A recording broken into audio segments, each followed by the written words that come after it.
Islam tahiyatul jannah. Assalamualaikum warahmatullahi wabarakatuh. Waalaikumsalam warahmatullahi wabarakatuh.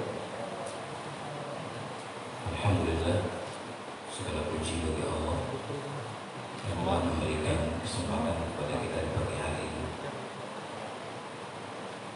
Kita berharap kepada Allah selalu Allah menaungi kita dengan hidayahnya, dengan cahayanya, dengan cintanya, dan Allah SWT berharap meridai semua amal ibadah kita di hari ini.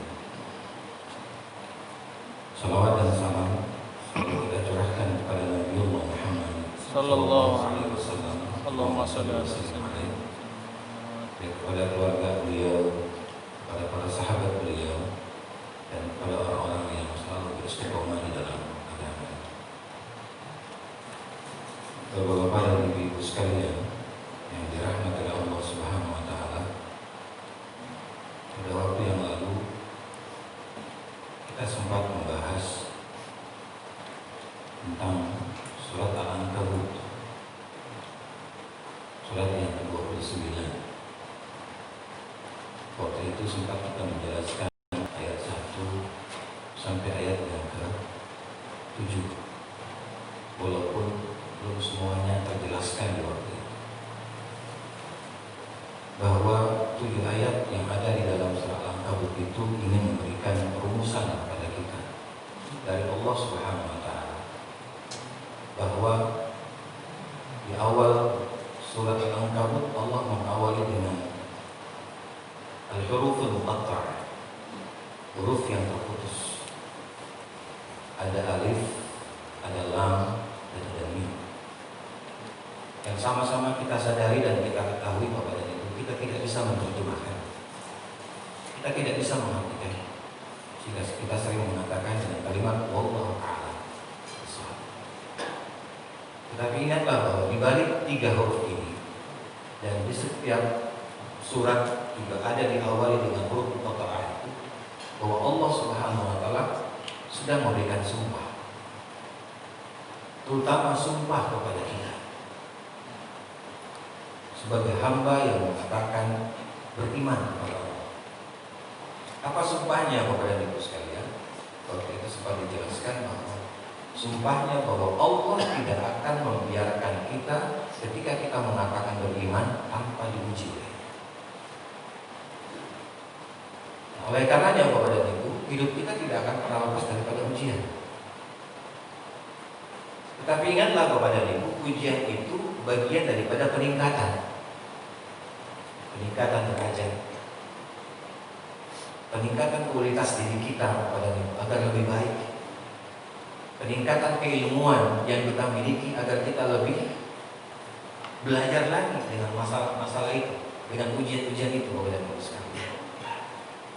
Sehingga seseorang itu menjadi dewasa, menjadi matang, bukan karena umurnya, bukan karena permasalahan lamanya dia hidup, tetapi orang yang dewasa dan matang itu adalah orang yang bisa mengolah apa yang ada di hadapannya, apa yang dia lihat, dan apa yang dia pandang kepada diri, yang dia rasakan. Mengapa? Ketika dia diolah menjadi satu, maka dia akan memunculkan orang-orang yang bijak. Siapakah orang yang bijak itu? Waktu itu sempat juga kita jelaskan bahwa orang yang bijak itu adalah orang yang dia memiliki ilmu lalu dia mengamalkannya. Yang kedua, dia mengamalkannya tetapi sesuai dengan tuntunan yang sudah ada. Nah, inilah orang yang Bapak dan Ibu disebut sebagai orang yang bijaksana, orang yang disebut sebagai orang yang dewasa dan matang dalam kehidupannya, yang dia mampu dan bisa menyaring dan bisa menyerap apa yang ada di hadapannya. Nah, Bapak dan Ibu sekalian, kita ingin mengambil gambaran sebuah contoh besar yang Allah jelaskan kepada kita di dalam surat An-Nur, surat yang ke-24, di ayat yang ke-35 sampai ayat yang ke-38, di mana Allah Subhanahu wa taala ingin menjelaskan kepada kita tentang cahaya. Mengapa kepada Ibu? Kalau dunia ini tidak ada cahayanya, tentu dunia ini akan redup sama seperti bulan. Bulan itu menjadi terang karena ada matahari kepada Ibu. Begitu pula masjid ini Bapak dan Ibu sekalian. Kalau listriknya tidak hidup, bukan lampunya mati Bapak dan Ibu. Sebab kalau lampu mati berarti lampunya tidak hidup, listriknya hidup. Nah, kita kadang salah. Kalau bilang mati listrik itu mati lampu, bukan. Memang mati listrik. Mati listrik. Ya, bukan mati lampu. Kalau lampu dimatikan, listrik bisa jadi hidup. Tapi kalau listrik mati, sudah pasti lampu mati. Ya, sama seperti di kalangan kita, kalau ada yang bersyukur karena umurnya bertambah, tiup lilin. Kenapa tiup lilinnya ditiup? Gak bakal bisa mati. Yang ditiup adalah api. Tiup api, bukan tiup lilin. Jadi Bapak dan Ibu yang dirahmati Allah Subhanahu wa taala, di sini Allah ingin menjelaskan kepada kita tentang cahayanya. Baik, kalau Bapak dan Ibu melihat ataupun memegang Al-Qur'an, coba kita lihat.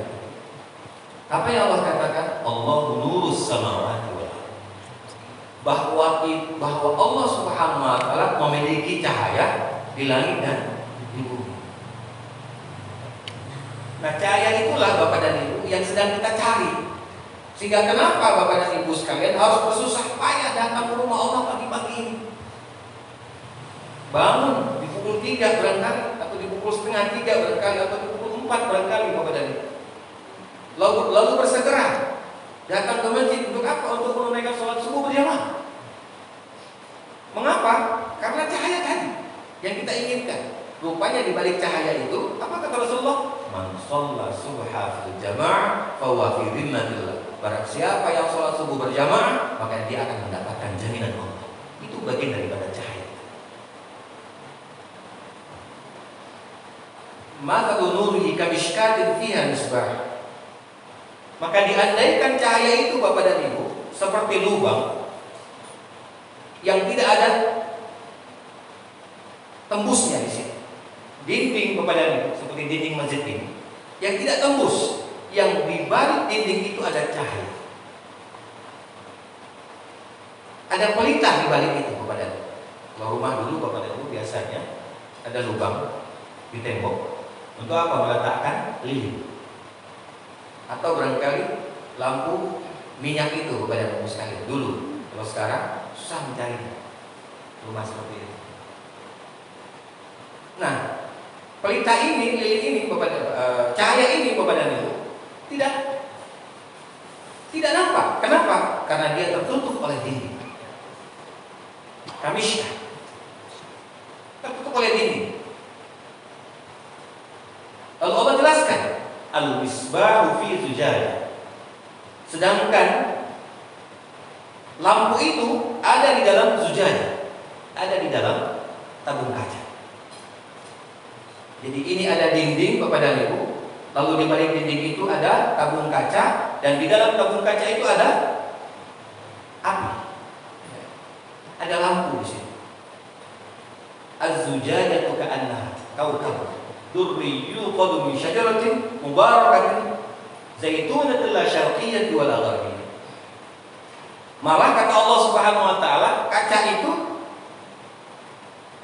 memunculkan Bapak dan Ibu cahaya yang bergemerlap, yang berwarna-warna. Kenapa? Bisa jadi karena si kaca ini sangat bersih, seperti bintang-bintang di langit yang memunculkan cahaya yang indah itu kepada kita.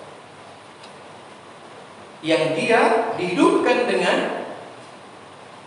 minyak, yang minyak itu terbuat dari sebuah pohon, yang pohon itu hidup di antara timur dan barat. Di antara timur dan barat pohon yang seperti itu. Yakadu zaituha yudhi walau lam tamsasna. Malah Bapak dan Ibu, minyak ini dia bercahaya dengan cahaya yang kuat, tidak membutuhkan api. Jadi minyak ini Bapak dan Ibu belum dikasih api, belum disulut oleh api, dia sudah bercahaya. Nurun ala nur, cahaya di atas cahaya. Yahdillahu linurihi man yasha. Allah membimbing dengan cahayanya bagi siapa yang Dia kehendaki. Jadi Allah akan membimbing hambanya kepada Ibu dengan cahaya yang Dia miliki, dan Dia pilih siapa yang akan mendapatkan cahaya itu. Wa yadribullahu al-amsala linnas, dan begitulah Allah memberikan contoh kepada manusia. Wallahu bikulli syai'in alim, dan Allah mengetahui atas segala sesuatu. Nah, kepada ibu sekalian, ayat ini ingin menggambarkan kepada kita bahwa ketika jiwa kita ini diandaikan seperti tembok kepada, seperti tembok, dan di balik tembok itu ada hati. Dan ketika hati itu tidak ada iman, apa yang terjadi kepada? Apa yang terjadi kepada?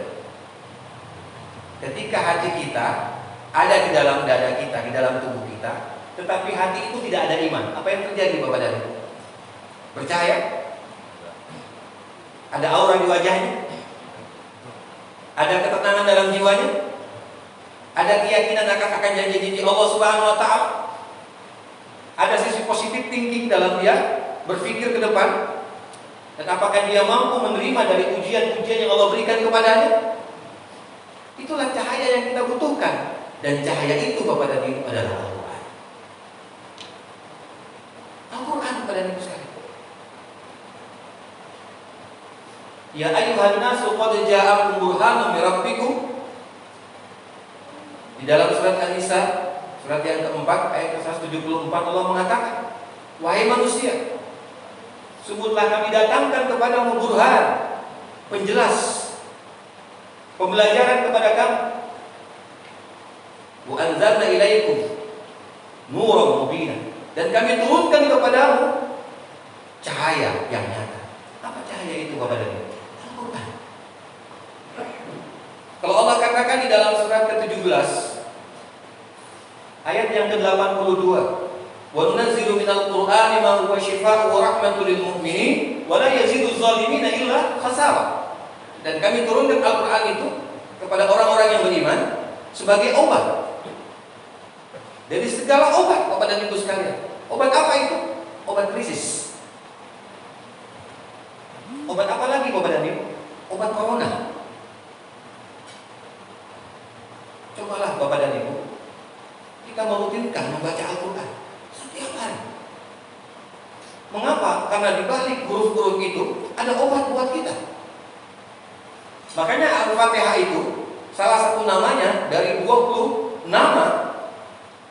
Para mufasir mengatakan selain Al-Fatihah dia punya nama yang lain, apa? Asy-Syafiyah. Bahwa Al-Fatihah itu adalah obat dari segala obat. Maka kita baca. Makanya peruqyah rata-rata membaca Al-Fatihah. Pendukun pun juga terkadang baca Al-Fatihah, walaupun Al-Fatihahnya berbeda. Beda niatnya. Para ahli pelet pun membaca Al-Fatihah supaya yang dipelet tergoda. Tapi lain niatnya. Innamal a'malu binniyat. Semua perbuatan itu tergantung daripada niat. Nah, sehingga kepada ibu sekalian, kita tidak akan mungkin bisa terlepas daripada Al-Quran. Kenapa? Karena dari dua syafaat yang Allah sediakan untuk kita, baik Bapak dan Ibu sekalian, ketika kita di alam kubur dan ketika kita berhadapan dengan Allah Subhanahu wa Ta'ala, salah satunya adalah Al-Quran. Dan Al-Quran itu juga kita bisa merasakannya di dunia. Kenapa? Karena dia adalah bagian daripada arahan Allah Subhanahu wa Ta'ala kepada Rasulullah SAW. Di sini juga kita sering jelaskan kepada kita, kenapa di antara kita sering iri dengan rezeki orang lain? Kenapa kita tidak menerima secara utuh, secara qanaah dari apa yang Allah berikan kepada kita? Padahal Bapak dan Ibu, Allah tidak pilih kasih. Hanya kita manusia yang suka pilih kasih. Allah tidak mungkin salah memberikan rezeki. Terkadang kita yang salah Bapak dan Ibu. Terkadang kita yang salah. Bisa jadi pakaian yang disedekahkan itu ada yang salah kasih. sehingga diam-diam diambil lagi, ganti yang lain. Mudah-mudahan tidak. Bisa jadi karena apa? Salah lihat. Yang dipikir, yang dia kasih, yang sudah kecil, rupanya yang masih pas buat tubuhnya. Ya, untungnya tidak ada CCTV di depan. Kalau ada ketahuan. Sama seperti ada orang yang ketika Jumatan, Bapak Dhani, salah masukkan uang. Ada Bapak Dhani? Pernah ada di sini? Kalau di tempat kami juga pernah ada. Setelah orang tidak ada, dia balik lagi. Kenapa? Salah masuk, Pak. Kenapa? Ketika dia masukkan dalam keadaan mengantuk. Makanya tidak dibenarkan dia tidur ketika khotib sudah khotbah. Kenapa? Karena itu bagian dari penegak hukum. Salah juga. Nah, jadi Bapak dan Ibu yang dirahmati Allah Subhanahu wa taala, Al-Qur'an itulah yang memberikan cahaya kepada kita, yang akhirnya menguatkan iman kita. Contoh. Kata Allah di dalam surat keempat ayat ke-32. Surat An-Nisa. Wala yatamannawnahu abadan ba'dhum min ba'd. Kata Allah Subhanahu wa taala kepada kita bahwa aku akan memberikan rezeki kepada hamba, dan janganlah kalian iri terhadap rezeki yang aku bagikan, yang aku berikan kepada sebagian kamu atau sebagian yang lain. Lirijali nasibu mimma iktasabu wa lin-nisa'i nasibu mimma iktasabu. Laki-laki yang berusaha akan mendapatkan dari usahanya. Wanita yang berusaha akan mendapatkan dari hasil usahanya. Maka suami istri jangan saling iri. Kenapa? Karena barangkali mereka sama-sama kerja, tetapi pendapatannya berbeda. Bisa jadi istri lebih besar, bisa jadi suami lebih besar. Kenapa? Karena Allah Subhanahu wa taala sudah memberikan takaran kepada kita. Kalau kurang, kalau tidak nyaman, apa kata Allah? Was'alullah min fadli, mintalah kepadaku.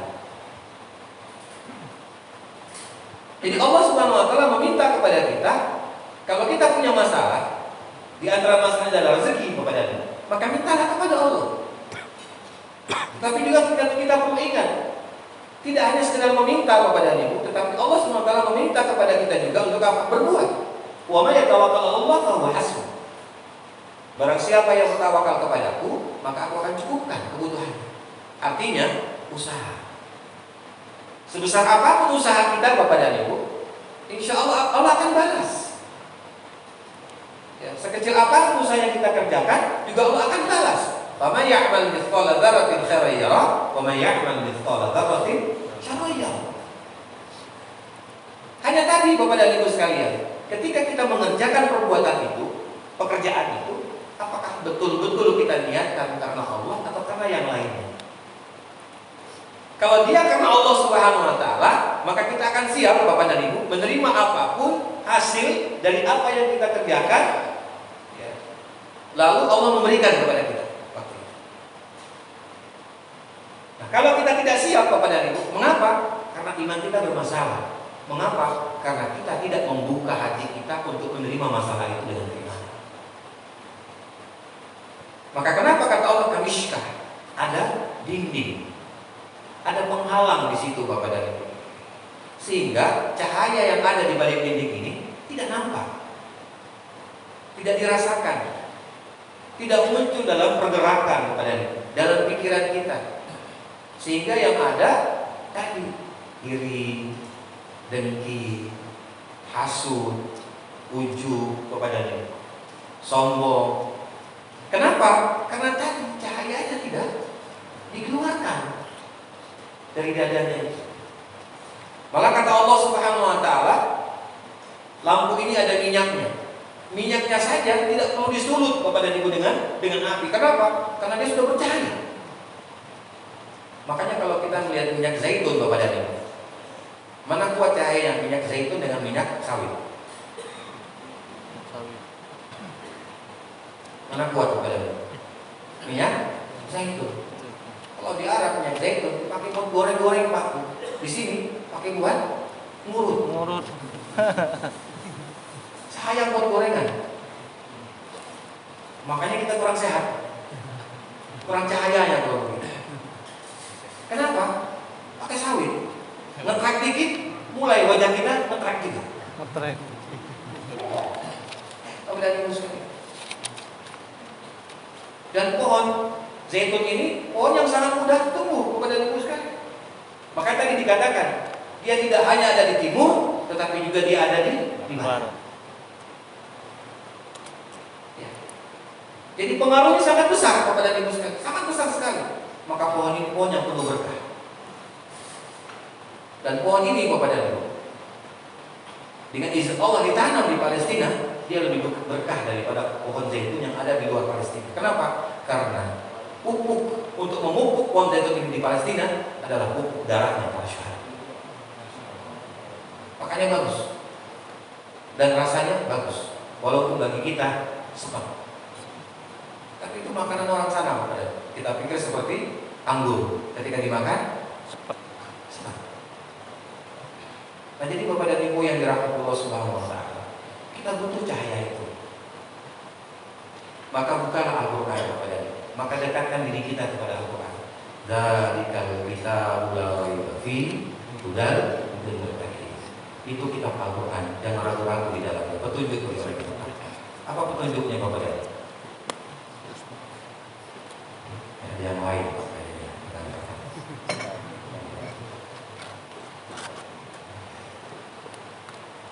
Baik, Bapak dan Ibu sekalian. Sebuah contoh di dalam surat ke-57 ayat 22 dan ayat 23 yang sering juga saya ingatkan kepada saya pribadi dan kepada kita semua. Surah Al-Hadid, Bapak dan Ibu.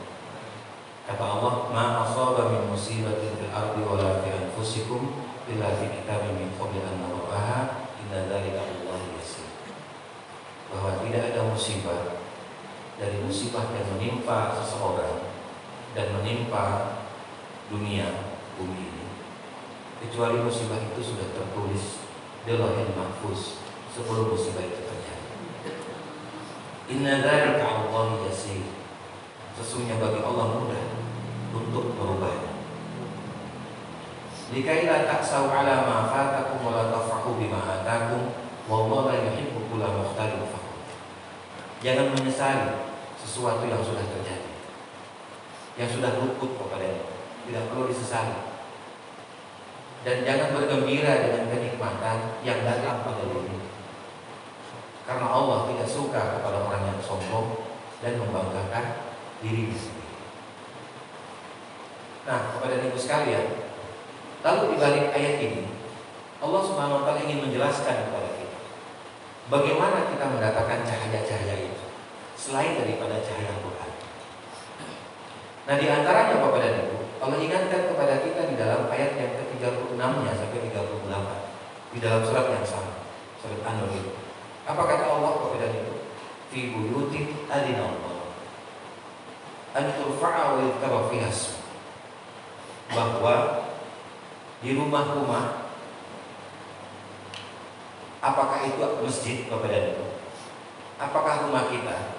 Allah perintahkan agar kita menyebut nama Allah dan memuliakan rumah itu. Pak, Ibu, memuliakan rumah Allah. Jadi kalau bisa, Pak, jangan dikunci di masjid hanya gara-gara corona, Pak. Mohon maaf. Jangan dikunci, Pak. Masjid tidak salah. Yang salah kita, Pak. Jadi tidak salah. Makanya para imam yang ada di Masjidil Haram itu selalu menangis, Pak. Kenapa? Jamaahnya sedikit. Kalau memang kita tidak sehat, Pak, tidak nyaman tubuh kita, ya sudah. Ya. Walaupun kita menangis karena kita tidak bisa ke rumah Allah. Al-Turfa'a, siapapun orang yang memuliakan rumah Allah, maka dia akan diangkat derajatnya. Bapak dan Ibu berjamaah di rumah Allah akan terangkat derajatnya. Maka kenapa Allah Subhanahu wa taala selalu memanggil Bapak dan Ibu, ayo sini, sini. Walaupun tangan Allah tidak nampak. Coba kalau Allah nampakkan tangan Allah itu di wajah kita. Apa yang terjadi, Bapak dan Ibu? Langsung meninggal kita di buatnya. Dipanggil, Pak. Walaupun Ibu harus berjalan dari bukti sana ke bawah, dan nanti pulang dari bawah ke atas. Kenapa? Nanti setelah pulang dari sini sudah mulai berat perut ke atas. perlahan berjalan sampai berzikir kepada diri sekalian. Jadi Allah SWT meminta kepada kita agar kita jangan jauh dari rumah Allah. Kenapa? Karena dia sentral dari segala sentral cahaya. Makanya kalau sebuah tempat tidak ada tempat ibadahnya, kita lihat Bapak dan Ibu, tempat itu gelap. Gelap tempat itu. Dan kalau sekiranya rumah kita tidak pernah disolati, terutama sholat sunnah bagi bapak-bapak, karena yang wajib di masjid. Walaupun bagi ibu di rumah wajibnya, tapi boleh di masjid. Maka rumah itu akan ada cahaya. Maka kata Rasulullah, jangan biarkan rumahmu tanpa engkau baca di antaranya dengan surat Al-Baqarah, supaya rumahmu tidak seperti rumah kuburan. Tidak nyaman, Pak. Kenapa? Karena tidak pernah disolati, karena tidak pernah dibacakan Al-Quran kepada Nabi sekalian, karena tidak disebutkan nama-nama Allah di dalam rumah itu kepada. Bukan temboknya, Pak, dipasang apa kalimat La ilaha illallah, tidak pernah dibaca juga. Bukan temboknya ditulis wa yarzuqhu min haitsu la yahtasib, tetap saja rezekinya syarat, karena tidak diusahakan dalam kehidupan, hanya sekedar tulisan, tidak bisa kepada ibu sekalian.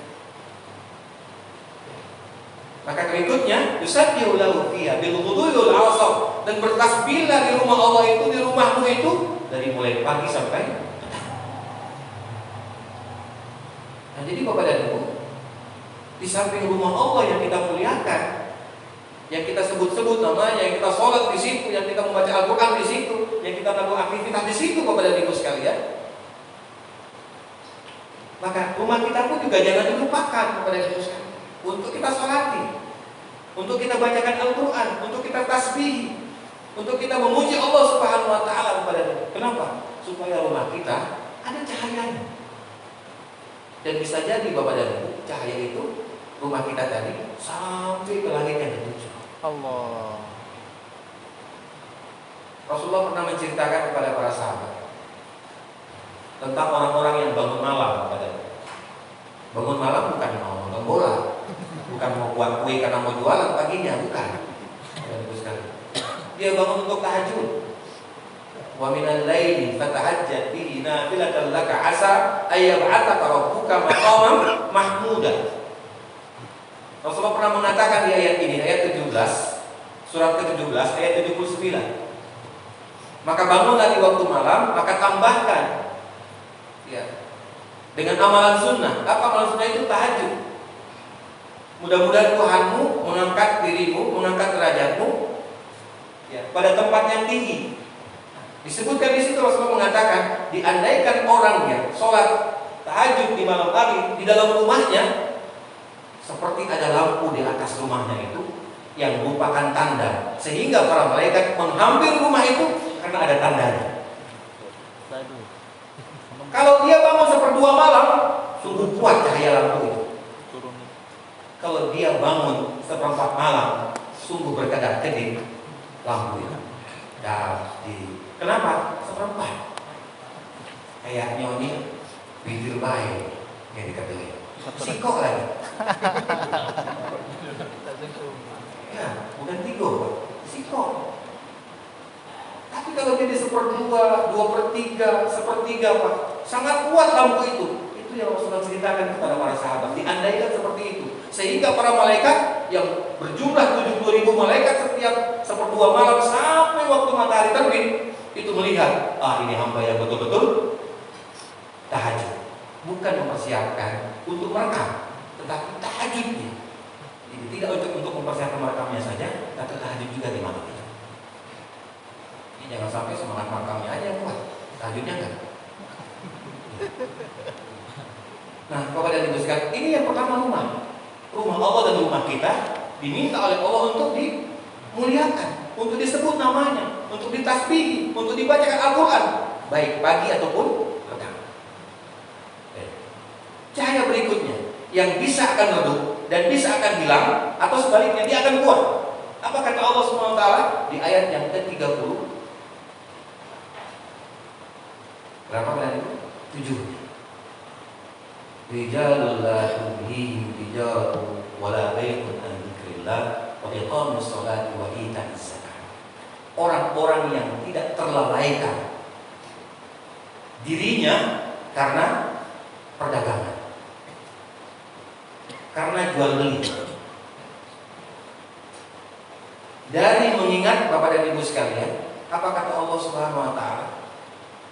Dari mengingat diriku, kata Allah. Yang kedua, dari mengingat sholat. Yang ketiga, dari mengingat zakat kepada diri. Nah, ini hati-hati kepada diri. Gara-gara kita jualan, lupa, hayya 'alas sholat, entar baik. Masa Allah dibilang entar, Pak? Tapi kalau minta rezeki, lagi susah, Pak. Ya Allah, cepat. Cepat ya Allah, kenapa? Ini tukang tagih mau datang ya Allah. Ini kepada Ibu sekalian yang harus kita perhatikan. Jadi jangan sampai urusan dunia ini Bapak dan Ibu, dan Allah tuliskan di sini dagang dan jual beli. Dagang itu bisa jadi kita dagang tenaga. Kita bekerja sebagai pekerja di perusahaan ataupun di negara Bapak dan Ibu. Lalu baik, memang kita jual beli betul Bapak dan Ibu. Kita berdagang di sini. Ada barang, apakah yang mati ataupun yang hidup. Tetapi jangan sampai perdagangan ini, jual beli ini Bapak dan Ibu, melupakan kita dengan Allah. Jangan sampai, Pak. Karena yang mengayakan kita, yang melengkapi kebutuhan kita, yang memberikan semua apa yang kita inginkan adalah Allah kepada Ibu sekalian. Yang kedua, jangan tinggalkan sholat. Ini kata Allah, sholat Pak. Kenapa urusan dunia Pak? Kita terkadang lebih cepat melaksanakannya. Apalagi kalau kita diminta oleh pimpinan kita. Tapi kalau masalah sholat, kan zuhur kan masih lama. Jam 15 lewat berapa? 7. Apa tandanya? Asar. Jangan kita mundurkan, kalau bisa di awalnya kita kerjakan. Ketika Allah memanggil hayya 'alas shalah, datang Pak. Kenapa? Karena Allah ingin memberikan kebahagiaan kepada kita, kemenangan kepada Ibu sekalian, memberikan kekayaan kepada kita di dalam hati kita terutama. Jangan kita tunda. Dan yang ketiga, apa kata Allah? Bisa jadi perdagangan jual beli itu melupakan diri kita akan zakat. Nah, kita mencoba kepada Ibu mengevaluasi dengan musibah ini. Ada tidak kewajiban Allah yang belum kita selesaikan di musibah ini secara pribadi? Kita koreksi semua kepada Allah secara pribadi kita. Dengan musibah yang Allah datangkan kepada kita, ada tidak kewajiban Allah yang belum kita kerjakan atau yang kita sengaja menunda-nundanya? Maka segerakan kepada Dia. Mudah-mudahan Allah menjaga kita dalam musibah. Allah mengangkat musibah ini dengan segera. Kenapa? Karena bisa jadi ada kemaksiatan yang kita belum selesaikan. Dalam bentuk kebaikan, dalam bentuk pertobatan, dalam bentuk istighfar kita kepada Allah Subhanahu wa taala. Atau memang Allah SWT ingin menguji kita sebagai orang yang beriman dan ingin mengazab orang yang tidak beriman kepadanya. Ini sebaliknya kepada Dia. Maka di akhir ayat ke-36, 37 ini Allah katakan dengan kalimat Yauman tataqallabu fil qulubi wal absar. Hari yang mereka itu bergetar, ada ketakutan pada diri mereka, ya, baik hati ataupun pandangan mereka. Kenapa? Mereka takut kepada Allah kalau sekiranya Allah tidak memasukkan mereka ke dalam surga. Artinya, ini cerita bukan cerita orang lain kepada kita, cerita kita. Apakah ada tidak rasa ketakutan pada hati kita, pada pandangan kita kepada kalau Allah tidak menerima amal ibadah kita selama ini? Kita yakin Pak, kita masuk surga. Biasanya kalau orang sudah yakin itu ibadahnya ogah-ogahan, malas-malasan Pak, tidak serius. Kenapa? Karena sudah yakin masuk surga.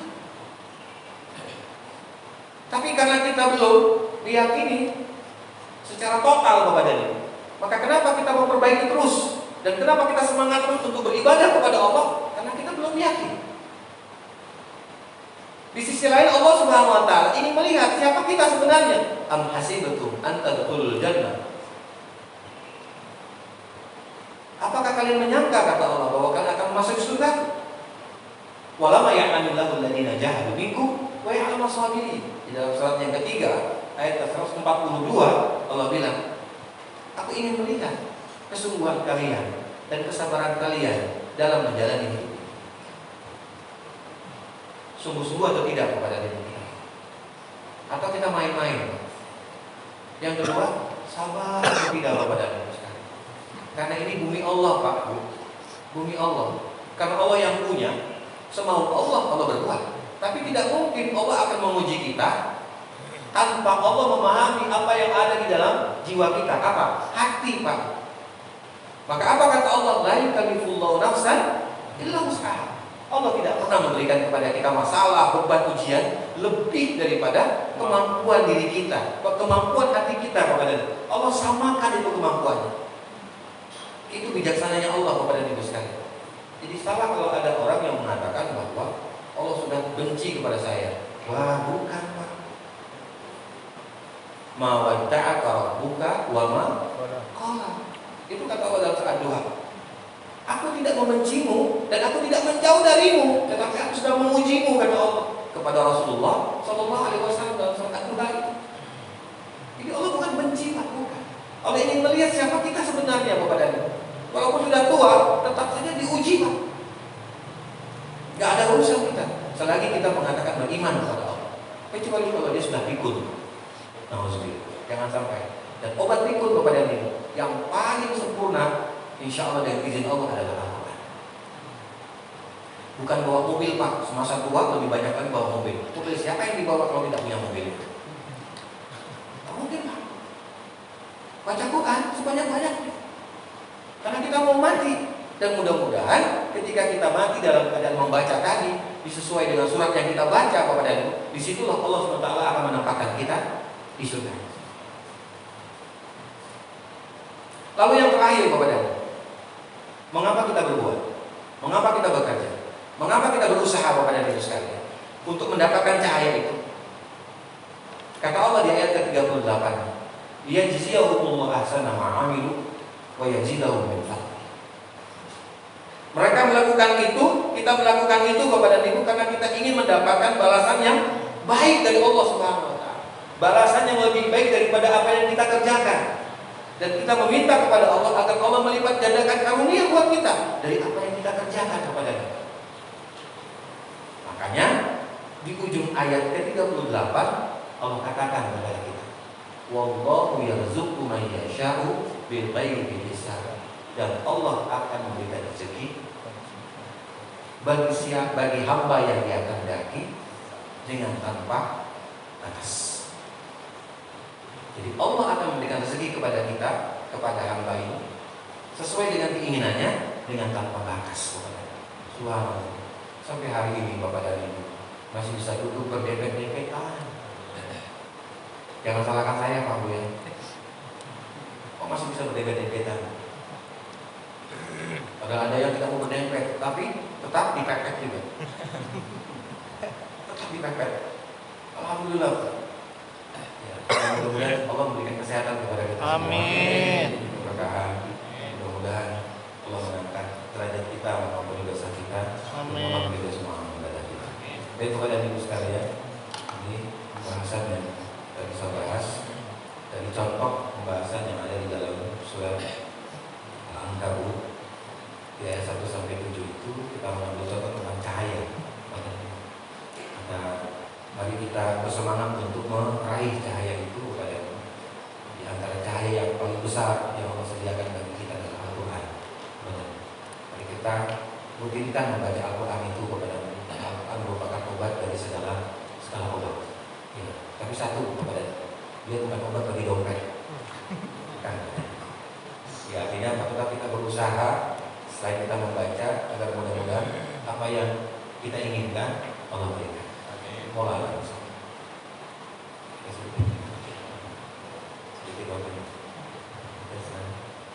baik, Ibu, dalam waktu tersebut kita menggunakan waktu yang sedikit ini untuk bertanya kepada Ustaz. Kalau ada yang boleh ditanyakan, silakan dan tangan. Tapi dari pejuang suku. Oh ya, saya kembali.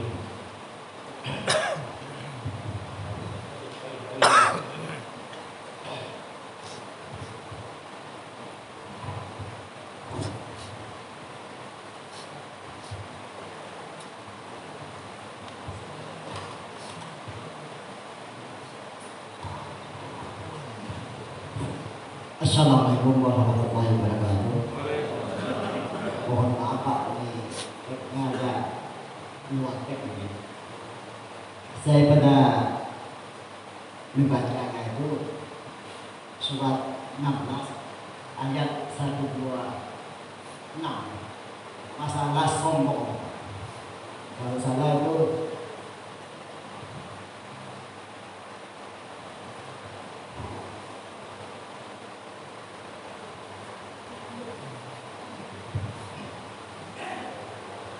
saya bacakan artinya ada Pak.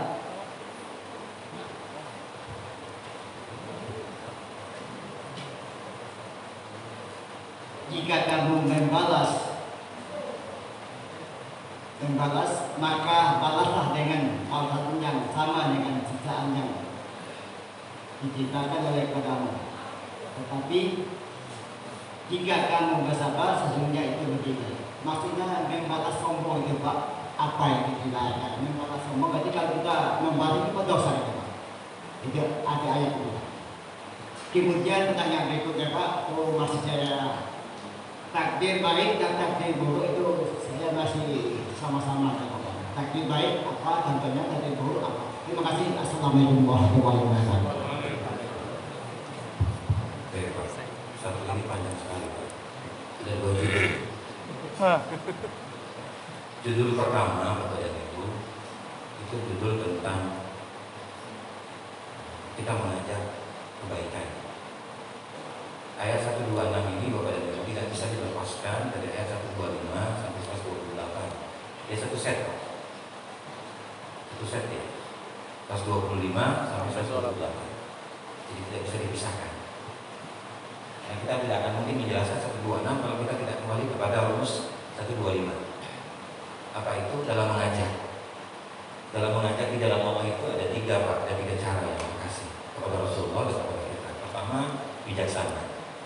Tadi saya sudah sebutkan bijaksana itu artinya 2. Ilmu diamalkan. Yang kedua, amal ilmiah. Jadi kalau kita punya ilmu, kerjakan Pak. Tapi ketika mengerjakan harus ada tuntunan. Maka disebut dengan ilmiah. Jadi tidak sembarangan kita mengerjakan. Yang kedua, wal mau'izatul hasanah. Mau'izah artinya Bapak dan Ibu, bukan hanya ilmu, tetapi dia adalah ketauladanan yang baik. Ketauladanan yang baik. Kalau ibu bapak mengatakan kepada anak, yuk sholat ke masjid, sebelum kita mengatakan, kita sudah siap untuk pergi ke masjid. Itu. Jangan kita belum siap nyuruh anak kita ke masjid. Apa kata dia? Agak bapak, baik sama pakai begitu dulu. Apa ke masjid? Bukan ke masjid, rupanya nyimpang dia kemana? Nah, jadi contoh Pak, contoh. Apa nih contoh? Kalau kita diuji dengan kesombongan, tadi seperti bapak contoh.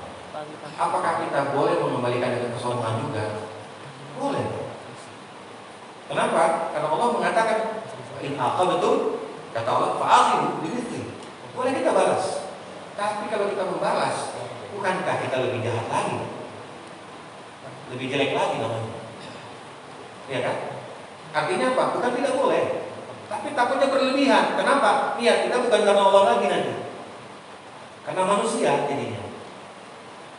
Contoh. Bapak datang ke tempat orang-orang yang kaya raya. Tidak mungkin Bapak datang pakai sandal jepit. Karena mereka pakai sepatu, pakai cincin. Nah sudah, Bapak datang pakai cincinnya di 9 jari dan 10 Pak. Ditinggalkan 1. Ini 99. Setelah itu apa? La ilaha meninggal. Boleh, silakan saja. Supaya apa? Supaya kita punya wibawa di hadapan mereka. Tetapi tadi niatnya karena Allah atau karena manusia? Iya Pak. Kalau niatnya karena manusia, berarti sombongnya nggak masuk di situ, nggak masuk. Bukan fa'akimu namanya. Tetapi karena memang kita ingin menonjolkan, saya juga bisa. Akhirnya ibu-ibu melihat ibu-ibu yang ketika kondangan lengannya itu penuh dengan gelang. Wah, bukan main. Kan ada orang yang kadang gini-gini. Supaya apa? Dilihat gelangnya. Orang begini Pak, kenapa? Karena ada cincinnya.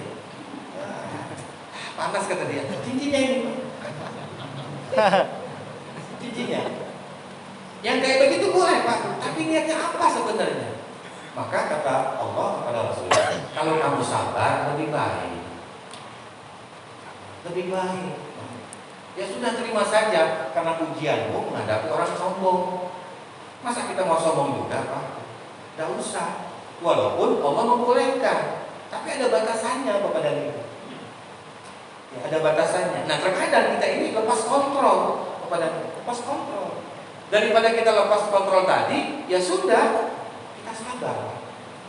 Maka apa yang Allah katakan di ayat ke-127-nya? Wasbir wa ma sabruka illa billah. Bersabarlah kamu, karena kesabaran yang ada pada dirimu itu karena diriku, kata Allah. Jadi kita sabar Pak Bu, bukan karena kita. Bu, ibu marah sama anak. Ibu katakan, ibu ini kalau udah sabar, untung anaknya tidak hafal ayat ini. Kalau anak ibu hafal ayat 127 ini, subhanallah, nanti dia bilang wasbir wa ma sabruka illa billah. Bu, kesabaran ibu itu bukan karena ibu, karena Allah. Ibu mau bilang apa? Ini Pak. Berarti kita tidak akan pernah lepas dari Allah Pak. Itu saja.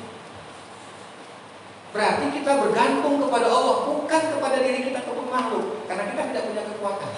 Pak, Ibu, sifat kita adalah sombong, dengki, iri, bangga diri. Semua ada pada diri kita. Nah, sifat ini Allah imbangi dengan sifat takwa. Fa'alhamaha fujuraha wa taqwaha. Di dalam surat ke-91 itu ayat yang ke-8. Bahwa Allah menciptakan dua sifat pada diri manusia. Fujur, nafsu. Yang kedua, takwa. Nah, kalau sifat takwanya lebih mendominasi daripada fujurnya, Allah bilang, qad aflaha man zakkaha. Sungguh berbahagialah bagi orang yang membersihkan jiwanya. Berarti takwanya naik posisinya dari fujurnya karena dia selalu membersihkan jiwanya, hatinya. Bersihkan itu supaya sifat fujurnya tidak naik. Tapi waqad khaba man dasaha, sungguh rugilah bagi orang yang memotorinya. Apa artinya kepada dia? Berarti takwanya jatuh, fujurnya naik. Nah, itu kan sering terjadi pada diri kita. Sabar, ada batasnya. Ada sabar pun ada batasnya. Ya ada. Kenapa? Pahalanya pun ada batasnya. Sabar. Ini tak perlu sabar kepada. Nah, ini judul panjang, nggak mungkin selesai. Judul yang kedua, ini juga panjang. Masalah rukun iman. Iman kepada Allah dan qadar. Nah, dalam sebuah hadis panjang yang pernah dijelaskan di sini, dalam hadis Arba'in, saya pikir sudah tuntas lah ya tambahnya kepada. Sebenarnya sudah tuntas juga pemahamannya tentang itu. Artinya di hadis ini Bapak dan Ibu, Allah menceritakan, Rasulullah menceritakan kepada kita ketika seorang wanita itu dititipkan sperma selama 40 hari. Setelah 40 hari sperma itu menjadi segumpal darah. Lalu dia menjadi segumpal daging 40 hari kemudian. Maka jumlahnya 120 hari. Setelah 120 hari Allah mengirimkan malaikat untuk meniupkan ruh ke dalam daging ini Bapak dan Ibu. Ada ruhnya setelah 120 hari. Tidak hanya ruh yang Allah tiupkan lalu malaikat ini, tetapi malaikat ini pun memberikan ketetapan kepada ruh yang tadi ditiupkan di posisi daging yang ada di dalam janin dan rahim seorang ibu tadi. Apa itu? Tentang 4 hal catatannya. Pertama, rezekinya. Yang kedua, ajalnya. Ketiga, amal perbuatannya. Dan yang keempat, rasa yang tidak menyenangkan atau yang menyenangkan. Artinya Bapak dan Ibu, 4 ini sudah Allah tulis di langit sebelum menciptakan kita. Mengapa? Coba nanti Bapak dan Ibu lihat dalam surat 19 ayat yang 9. Buka sendiri. Artinya Bapak dan Ibu, cerita kita ini sudah ada di langit sebelum Allah menciptakan kita. Sehingga kalau terjadi sesuatu yang tidak nyaman, sesuatu yang nyaman pada diri kita di hari ini, apa kata Allah di surat 19 ayat 9 itu? Bahwa semua sudah ada. Tinggal kapan waktunya ya terjadi kepada kita sekalian. Nah ini yang penting tugas kita berusaha Pak. Usaha. Nah, saya tutup kepada Ibu dengan sebuah ayat di dalam surat yang kedua ayat kedua 19. Kutiba alaikumul qitalu wa huwa kurhul lakum wa 'asa an takrahu syai'an wa huwa khairul lakum wa 'asa an tuhibbu syai'an wa huwa syarrul lakum wallahu ya'lamu wa antum la ta'lamun. Diwajibkan atas kamu berperang yang pada dasarnya kamu tidak menyukai peperangan itu. Ada peperangan di jiwa kita kepada itu? Ada peperangan? Perang antara anak balik sama anak terus duduk di tempat ini. Balik ayo. Tapi lumayan ada sarapan pakai. Gejolak Pak. Mana balik lah. Enggak usah malu-malu Pak. Bukan dulu bukan. Ini ada gejolak kepada ini. Ada rasa. Ya kan gitu. Atau ada sesuatu yang lainnya. Pasti ada gejolak pada diri kita. Itu yang disebut dengan peperangan Pak, kata Allah. Peperangan yang paling sulit itu bukan fisik Bapak dan peperangan batin Pak. Peperangan batin kepada Nabi. Dan peperangan ini salah satunya dicontohkan oleh Allah tentang Nabi Yunus. Walaqad arsalna Nuhan ila qaumihi alfasanatin illa khamsina am. Aku utus engkau ya Nuh kepada kaummu untuk mengajak mereka selama 1000 kurang 50 tahun. 1000 tahun illa khamsin, kecuali 50 tahun. Artinya Nabi Nuh berdakwah 950 tahun, lebihnya baru mendapatkan kesenangan. Berapa lama lebihnya Bapak? 50. Jadi susahnya berapa lama Pak? 950 tahun menghadapi istrinya yang mengatakan kamu bodoh, tapi dia tidak pernah menceraikan istri. Ini enggak Pak, baru ada masakan, cari yang lain. Maksudnya cari warung Bu. Cari warung ini jangan sensi dulu. Nabi Nuh berdakwah 950 tahun, umurnya 1000 Pak. Kenapa? Yang 50 itu senangnya, baik sebelum menjadi Nabi atau setelah menjadi Nabi. Berarti yang tidak nyamannya berapa tahun Pak? 950 tahun. Kita baru berapa tahun Pak hidup? Belum sampai seperti Nabi Nuh, udah ngeluh. Padahal ibadah kita masih banyak kurang kepada yang sekalian. Jadi diperbaiki. Maka di kalimat berikutnya, wa asa an takrahu syai'an wa huwa khairul lakum. Boleh jadi sesuatu yang kamu tidak sukai itu lebih baik bagimu. Wa asa an tuhibbu syai'an wa huwa syarrul lakum. Boleh jadi sesuatu yang kamu sukai itu tidak lebih baik bagimu. Wallahu ya'lamu wa antum la ta'lamun. Allah lebih mengetahui apa yang tidak kamu ketahui. Jadi belum tentu yang jelek itu kata kita, jelek kata Allah. Belum tentu yang bagus itu kata kita, bagus pula menurut Allah kepadanya. Kenapa? Karena Allah sudah tentukan kehidupan kita ini. Contoh, satu saja. Kita yang kepada kita. Dalam surat ke-11 ayat yang ke-6. Surat 11 ayat yang ke-6. Kata Allah, "Wa ma min dabbatin fil ardi illa 'ala Allahi rizquha wa ya'lamu mustaqarraha wa mustawda'aha kullun fi kitabim mubin." Tidak ada satupun makhluk yang hidup di atas muka bumi ini kecuali Aku yang mencukupkan rezekinya. Aku tahu di mana mereka tinggal dan aku tahu mereka di mana mereka menyimpan harta mereka. Kullun fi kitabim mubin. Di akhir ayatnya. Semua sudah tertulis di Lauhul Mahfuz. Jadi bapak yang pagi ini, ibu yang pagi ini cari sandaran, walaupun memang itu setiap pekan sandarannya. Ya kan? Allah tahu.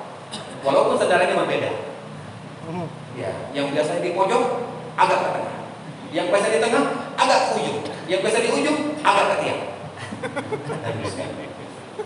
Baik kepada ibu kita berdoa kepada Allah Subhanahu wa taala. Mudah-mudahan Allah memberikan berkah kepada kita dengan ilmu yang kita dapatkan di pagi hari.